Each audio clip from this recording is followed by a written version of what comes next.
ने संकोच में चावल तो ना दिए, लेकिन भगवान को भी दया आ गई कि ये सीधे साधे हैं, अब ये जबरदस्ती हमें छीनने पड़ेंगे। अब बचपन के मित्र मिले हैं तो बचपन की यादें ताजा हो गई। चुरा चुरा कर माखन खाते थे, जब गोपियां माखन नहीं बचा पाई तो बेचारे 1.5 पसली के सुदामा जी चावल कहां बचा पाते। भगवान ने कहा, दादा अब इतनी दूर से चलकर आए हो, थोड़ा एक बार और जरा गले से मिल लो, जरा एक बार गले लगना है। सुदामा जी ने कहा लग तो लिए, कह दिया एक बार और। अरे भैया बार बार क्या, वंस मोर, एक बार और। ठीक है भैया। सुदामा जी बेचारे खड़े हो गए, उन्हें पता ही नहीं था कि क्या होने वाला है। भगवान ने बगल में हाथ डाला और उस पोटली को छीन लिया, बाहर निकाला कि दादा ये चावल कहां छुपाए बैठो, ये भाभी के चावल देते क्यों नहीं हो। आज भगवान ने खूब अपने हाथ से छीनकर उन चावल की पोटली को खोला, एक मुट्ठी चावल अपने मुख में डाले। इति मुष्टिम शक्र जद्वा द्वितीयम जगदमाददे तावत् श्री जग्रहे हस्तम तत्परा परमेष्टिनः। एक मुट्ठी चावल भगवान ने जैसे ही खाए, सुदामा जी के नाम में 1 लोक की संपत्ति दे दी। बोली द्वारिकाधीश भगवान की। दूसरी मुट्ठी भरकर जैसे ही खाना चाहते थे, लेकिन रुक्मिणी ने हाथ पकड़ लिया, महाराज क्या करते हो, 3 लोक के स्वामी हो, 1 लोक की संपत्ति सुदामा जी को दे चुके हो, 2 ही लोक रह गए हैं, और महाराज अपना परिवार बहुत बड़ा है, ये धीरे धीरे एक एक मुट्ठी में सारे लोक देते जाओगे तो अपने पास क्या बचेगा। और हमने सुना है कि जिसकी फैमिली बड़ी होती है उसे कोई रेंट पर कमरा भी नहीं देता। तो महाराज इतना बड़ा परिवार है, हम कहां रहेंगे, कोई किराए से कमरा भी नहीं देगा। रुक्मिणी ने आकर हाथ पकड़ा, भगवान ने आंखें दिखाई, क्या करती हो लक्ष्मी। कह दिया प्रभु क्षमा करना, आपने इन चावलों को जूठा कर दिया है, अब ये बन गया है प्रसाद। भगवान का जूठन माने प्रसाद। अब आपने प्रसाद बना दिया तो ये जो बचे हुए चावल हैं, ये चावल हम सब रानियों को 2-2 अगर प्रसाद के रूप में मिल जाएंगे तो हमारा भी कल्याण हो जाएगा। तो वो सब रानियों ने आपस में मिल बांटकर उस प्रसाद को पाया। आप लोग भी अगर चाहें तो ये चावल का प्रसाद अभी थोड़ी देर के बाद व्यासपीठ से आप लोग ले सकते हैं। बिल्कुल तैयार किया है आप लोगों के लिए सुदामा जी के चावल, भगवान के जूठे, और उसमें भागवत जी की ही बरकत आप लोग चाहें तो अपने यहां से प्राप्त कर सकते हैं। इसके बाद सुदामा जी का जो कष्ट था भगवान ने दूर किया। बोली सुदामा जी महाराज की, द्वारिकाधीश भगवान की। सुदामा जी के ऊपर कृपा करने के बाद ब्रजवासियों से बिछड़े हुए भगवान को 100 वर्ष भी पूरे हो गए, और 100 वर्ष के बाद में भगवान का मिलन राधा रानी से हुआ। वेदों ने आकर भगवान की स्तुति गाई, वेद चले गए, और यदुवंशियों को ब्राह्मण का शाप लग गया। भगवान का एक बेटा था सांब, चातुर्मास व्यतीत करने के लिए ब्राह्मण देवता इकट्ठे हुए द्वारिका में।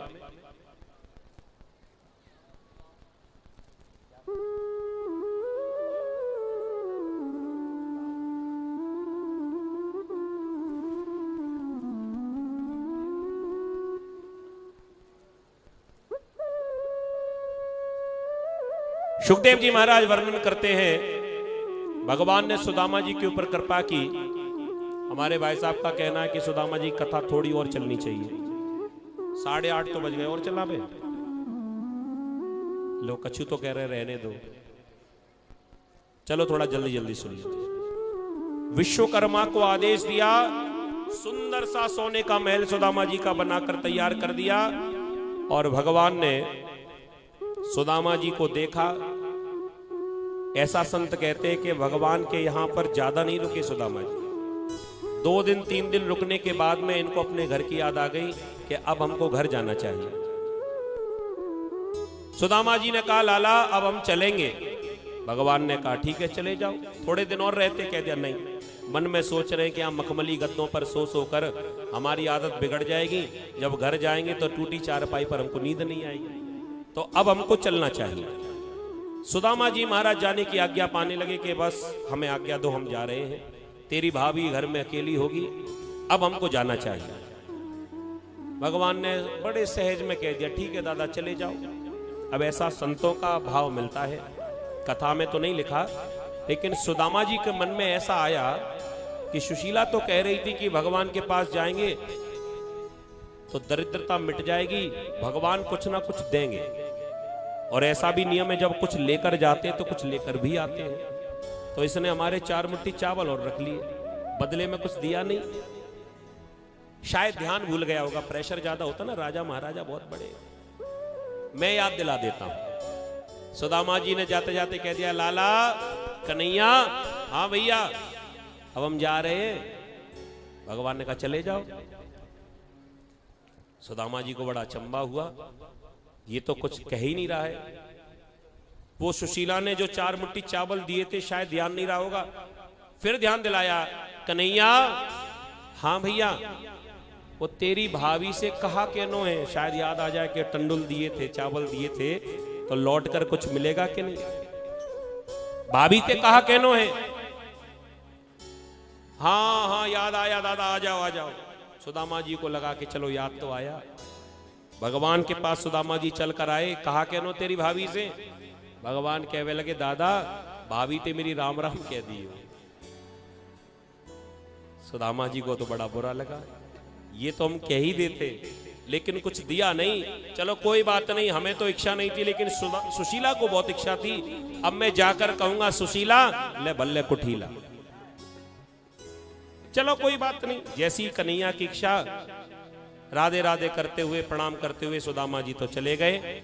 लेकिन सुदामा जी को यह नहीं पता कि सोने के महल बनकर तैयार हो गए। जैसे ही सुदामा जी अपने गांव पहुंचे तो वहां जाकर क्या देखा, सुदामा मंदिर देख डरे, सुदामा मंदिर देख डरे, सुदामा मंदिर देख डरे, सुदामा।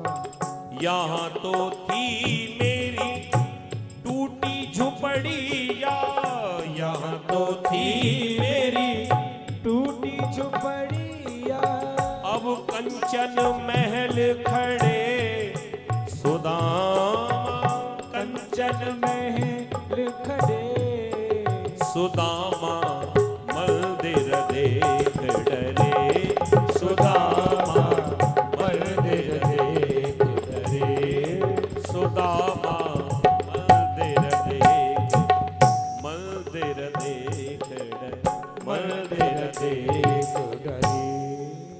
सुदामा जी महाराज अपना ही महल देखकर डर गए, घबरा गए।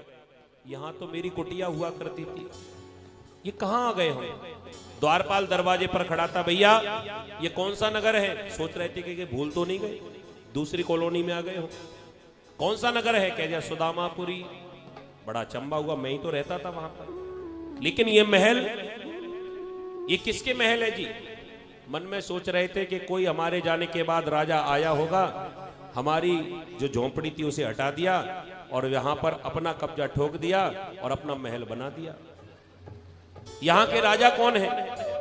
द्वारपाल ने कह दिया सुदामा जी महाराज। अब तो सुदामा जी को और अचंभा हो, मैं तो सुदामा हूं, लेकिन ये महल मेरे कैसे हो सकते हैं, मेरे तो नहीं होंगे। अच्छा ये बताओ कि वो मिलेंगे कहां। सोच रहे थे कि एक नाम के कई होते हैं, कोई और होगा दूसरा सुदामा नाम का, वो मिलेंगे क्या, जरा उनसे बात तो करूं।